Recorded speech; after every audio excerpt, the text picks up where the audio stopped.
যোৱা দুদিনৰ পৰা মেটেকা মাজগাঁও, মেটেকা ঘাট আৰু হাতীখুলি এই তিনিটা দিশৌ মথাউৰি অলপমান ভালনাৰেবল হৈ আছে বুলি এটা খবৰ ওলাইছিলে আৰু খবৰটো পোৱাৰ লগে লগে আমি সংশ্লিষ্ট বিভাগক মেৰামতি কৰিবৰ কাৰণে লগাই দিছিলোঁ আৰু এতিয়া মেৰামতি কৰি আছে তেওঁলোকে।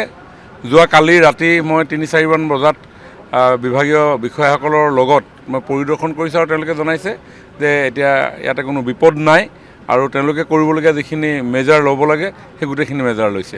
মথাউৰি ক'ত কি হৈছে তন্নতন্নকৈ পৰীক্ষা কৰি আছে আৰু যেতিয়াই তেনেকুৱা ধৰণৰ কিবা খবৰ আহে বা ৰাইজেও জনায় বা তেওঁলোকৰ দৃষ্টিটো পৰে লগে লগে সেই মথাউৰিসমূহ তৎপৰতাৰে সবলীকৰণ কৰিবৰ কাৰণে প্ৰয়াস অব্যাহত আছে।